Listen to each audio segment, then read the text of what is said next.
Hello everyone, welcome back to Upstox. आज के इस दी इंडिया स्टोरी वीडियो में हम बात करने वाले हैं कार्बन क्रेडिट मार्केट्स और क्लाइमेट फाइनेंस के बारे में। ये एक ऐसा टॉपिक है जो कि सिर्फ एनवायरनमेंट तक ही लिमिटेड नहीं है, बल्कि बिजनेस इकोनॉमी और इंडिया की स्टॉक मार्केट को भी रैपिडली ट्रांसफॉर्म कर रहा है। इसीलिए वीडियो को एंड तक जरूर देखिए, क्योंकि एंड तक आपको इस टॉपिक की कंप्लीट अंडरस्टैंडिंग मिल जाएगी। तो चलिए शुरू करते हैं। सोचिए, अगर किसी कंपनी को पोल्यूशन कम करने के लिए रिवॉर्ड मिले और जो कंपनी ज्यादा पोल्यूशन करे उसे उसका प्राइस चुकाना पड़े, क्या ऐसा पॉसिबल है? जी हाँ, इसी कॉन्सेप्ट पर काम करता है कार्बन क्रेडिट मार्केट। आज क्लाइमेट चेंज पूरी दुनिया के लिए एक सीरियस कंसर्न बन चुका है। हर साल हीट वेव्स और फ्लड्स जैसे एक्सट्रीम वेदर इवेंट्स बढ़ते जा रहे हैं।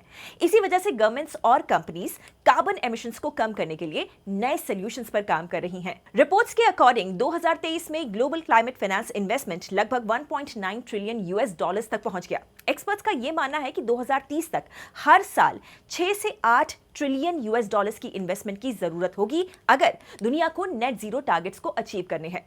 यहीं से शुरू होती है कार्बन क्रेडिट मार्केट्स और क्लाइमेट फाइनेंस की कहानी। तो चलिए अब हम कार्बन क्रेडिट मार्केट को थोड़ा डीप में समझते हैं।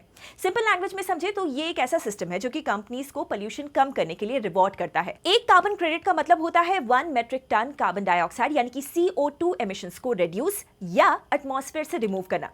चलिए इसे एक एग्जाम्पल से समझते हैं। मान लीजिए किसी कंपनी को एक साल में 1 लाख टन CO2 एमिट करने की परमिशन मिली, लेकिन क्लीन टेक्नोलॉजी और रिन्यूएबल एनर्जी यूज करने की वजह से उसने सिर्फ 80,000 टन CO2 को एमिट किया, यानी उसने 20,000 टन एमिशंस बचा लिए।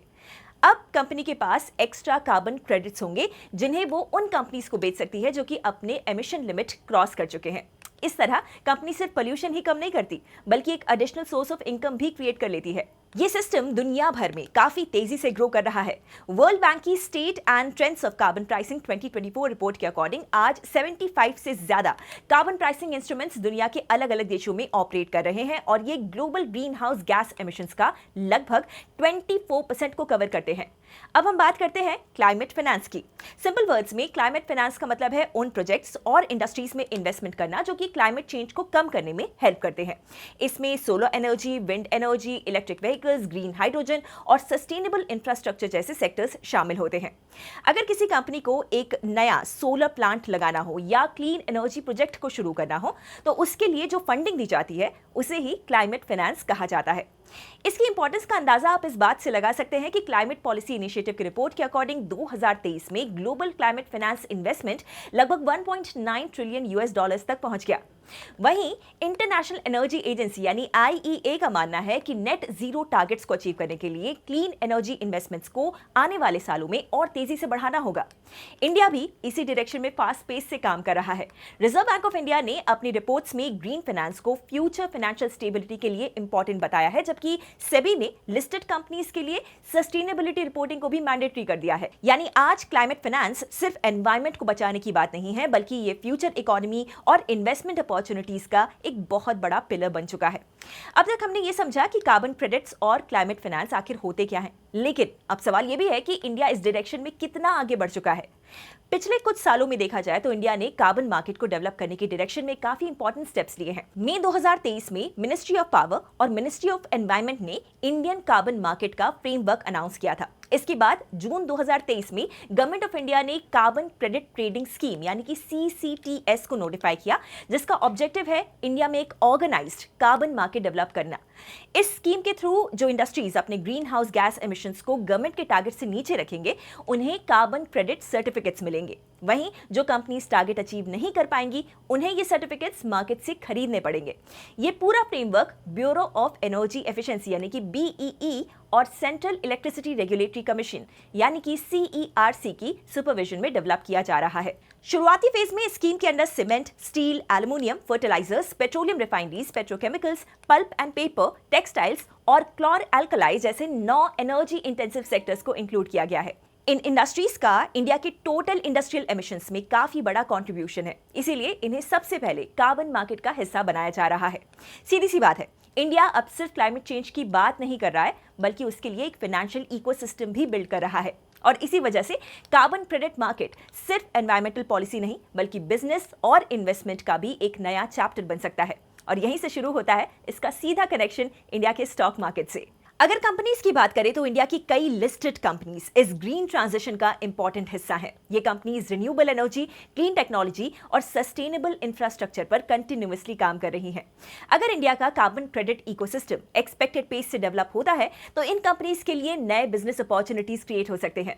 इसकी इंपॉर्टेंस का अंदाजा आप इस बात से लगा सकते हैं कि रिजर्व बैंक ऑफ इंडिया ने अपनी report on currency and finance 2022-23 में ये कहा था कि इंडिया को अपने क्लाइमेट गोल्स अचीव करने के लिए 2030 तक हर साल जीडीपी का लगभग 2.5% ग्रीन फाइनेंस में इन्वेस्ट करना होगा। ये दिखाता है कि ग्रीन इन्वेस्टमेंट्स अब सिर्फ एनवायरमेंटल इशू नहीं है बल्कि इकोनॉमिक ग्रोथ का भी एक इंपॉर्टेंट पिलर बन चुके हैं। सबसे पहले नाम आता है अडानी ग्रीन एनर्जी का। ये इंडिया की लार्जेस्ट रिन्यूएबल एनर्जी कंपनीज में से एक है और सोलर और विंड पावर प्रोजेक्ट्स में अग्रेसिवली एक्सपैंड कर रही है। कंपनी ने FY 24-25 में लगभग 11,200 करोड़ रुपीस का रेवेन्यू और 2,000 करोड़ रुपीस के आसपास नेट प्रॉफिट रिपोर्ट किया था। हालांकि कंपनी एक्सपेंशन के लिए डेट का भी यूज कर रही है, जिसका net debt to EBITDA ratio लगभग 5.1x रहा। इसके बाद आता है टाटा पावर। आज टाटा पावर सिर्फ इलेक्ट्रिसिटी जनरेशन तक सीमित नहीं है बल्कि रिन्यूएबल एनर्जी, रूफटॉप सोलर और ईवी चार्जिंग इंफ्रास्ट्रक्चर में भी अपनी स्ट्रॉन्ग प्रेजेंस बना चुका है। FY 24 से 25 में कंपनी ने 64,500 करोड़ रुपीस से ज्यादा रेवेन्यू और 5,000 करोड़ रुपीस से ज्यादा नेट प्रॉफिट रिपोर्ट किया, जो इसकी डाइवर्सिफाइड बिजनेस मॉडल को रिफ्लेक्ट करता है। वहीं एनटीपीसी ग्रीन एनर्जी, जो कि नेशनल थर्मल पावर कॉर्पोरेशन यानी एनटीपीसी की रिन्यूएबल एनर्जी सब्सिडरी है, अपनी ग्रीन पावर जनरेशन कैपेसिटी को रैपिडली एक्सपैंड कर रही है। लिस्टिंग से पहले कंपनी ने 35% मोर रेवेन्यू ग्रोथ और प्रॉफिट में भी स्ट्रॉन्ग ग्रोथ रिपोर्ट की थी, जो कि रिन्यूएबल एनर्जी बिजनेस की ग्रोइंग डिमांड को हाईलाइट करता है। इसके अलावा जेएसडब्ल्यू एनर्जी, जो कि जेएसडब्ल्यू ग्रुप का हिस्सा है, रिन्यूएबल एनर्जी प्रोजेक्ट्स और बैटरी एनर्जी स्टोरेज पर अग्रेसिवली इन्वेस्टमेंट कर रहा है। रीसेंट फाइनेंशियल रिजल्ट्स के अकॉर्डिंग कंपनी के रेवेन्यू में लगभग 60% की ग्रोथ देखने को मिली है, जो कि क्लीन एनर्जी पोर्टफोलियो के एक्सपेंशन को रिफ्लेक्ट करता है। अगर सोलर मैन्युफैक्चरिंग की बात करें तो वारी एनर्जीज इंडिया के लीडिंग सोलर मॉड्यूल मैन्युफैक्चरर्स में से एक है। कंपनी ने FY 24-25 में लगभग 14,400 करोड़ रुपीस का रेवेन्यू और 1,900 करोड़ रुपीस का करीब नेट प्रॉफिट रिपोर्ट किया था। इंडिया में बढ़ती सोलर एनर्जी डिमांड के साथ वारी अपनी मैन्युफैक्चरिंग कैपेसिटी को भी कंटिन्यूअसली एक्सपैंड कर रहा है। ये जरूरी नहीं है कि कार्बन क्रेडिट से इन कंपनीज को तुरंत फाइनेंशियल बेनिफिट्स मिले, लेकिन अगर इंडिया का carbon credit ecosystem successfully mature होता है तो रिन्यूएबल एनर्जी और लो कार्बन टेक्नोलॉजीज पर काम करने वाली कंपनीज के लिए नए रेवेन्यू स्ट्रीम्स और long term business opportunities create हो सकती हैं। इसी वजह से कई सारे मार्केट एक्सपर्ट्स ये मानते हैं कि आने वाले सालों में ग्रीन एनर्जी और ESG focused companies Indian stock market से की ग्रोथ ड्राइवर्स बन सकती हैं। सबसे पहला चैलेंज है कार्बन क्रेडिट प्राइसेस का हाईली वॉलेटाइल होना। कार्बन क्रेडिट्स की प्राइस फिक्स नहीं होती, डिमांड और सप्लाई के हिसाब से ये लगातार बदलती रहती है। वर्ल्ड बैंक की state and trends of carbon pricing 2024 report के अकॉर्डिंग अलग अलग कार्बन मार्केट्स में कार्बन प्राइसेस $1 से लेकर $100 पर टन से भी ज्यादा तक देखने को मिलते हैं। इतना बड़ा डिफरेंस कंपनीज के लिए फ्यूचर रेवेन्यू एस्टिमेट करना काफी डिफिकल्ट बना देता है। दूसरा चैलेंज है ग्रीन वॉशिंग। ग्रीन वॉशिंग का मतलब होता है कि कुछ कंपनीज खुद को एनवायरमेंटली फ्रेंडली दिखाती हैं, लेकिन रियलिटी में उनका कंट्रीब्यूशन उतना नहीं होता है। यूरोपियन यूनियन ने इसी प्रॉब्लम को देखते हुए ग्रीन क्लेम्स डायरेक्टिव प्रपोज किया है, जिसका ऑब्जेक्टिव मिसलीडिंग एनवायरमेंटल क्लेम्स को रोकना है। इससे यह समझ में आता है कि ग्रीन वॉशिंग आज सिर्फ एक कंसर्न नहीं है बल्कि ग्लोबल लेवल का चैलेंज बन चुका है। तीसरा चैलेंज है वेरिफिकेशन और ट्रांसपेरेंसी। हर कार्बन क्रेडिट जेन्युइनली पोल्यूशन को रिड्यूस करे, यह इंश्योर करना बहुत ही ज्यादा जरूरी होता है। इसीलिए इंडिपेंडेंट वेरिफिकेशन एजेंसीज प्रोजेक्ट्स को ऑडिट करती हैं। अगर वेरिफिकेशन स्ट्रांग ना हो तो फेक या फिर low quality carbon credits market का ट्रस्ट कम कर सकते हैं। इसी वजह से integrity council for the voluntary carbon market यानी कि ICVCM ने हाई क्वालिटी कार्बन क्रेडिट्स के लिए ग्लोबल स्टैंडर्ड्स डेवलप किए हैं। एक और चैलेंज है कि हर कंट्री के कार्बन मार्केट के रूल्स अलग हैं। कहीं कार्बन टैक्स इंप्लीमेंटेड है तो कहीं पर एमिशंस ट्रेडिंग सिस्टम, और इसी वजह से इंटरनेशनल कंपनीज को मल्टीपल रेगुलेशंस फॉलो करने पड़ते हैं, जो कि इस मार्केट को और कॉम्प्लेक्स बना देते हैं।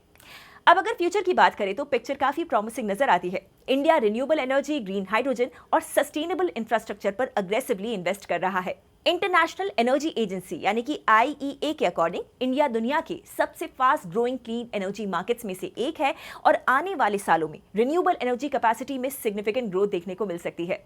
इसी वजह से मार्केट एक्सपर्ट्स का यह मानना है कि रिन्यूएबल एनर्जी, क्लीन टेक्नोलॉजी और ESG focused companies long term में इंडियन स्टॉक मार्केट के इंपॉर्टेंट ग्रोथ ड्राइवर्स बन सकते हैं। एक बात तो क्लियर है, फ्यूचर सिर्फ प्रॉफिट्स का नहीं, सस्टेनेबल प्रॉफिट्स का होगा। और अब सवाल आपसे, क्या आपको लगता है कि कार्बन क्रेडिट मार्केट्स और क्लाइमेट फाइनेंस इंडिया के स्टॉक मार्केट का नेक्स्ट बिग इन्वेस्टमेंट अपॉर्चुनिटी बन सकते हैं, या फिर ये सिर्फ एक टेम्परेरी ट्रेंड है? अपनी ओपिनियन हमें कमेंट्स में जरूर बताइएगा।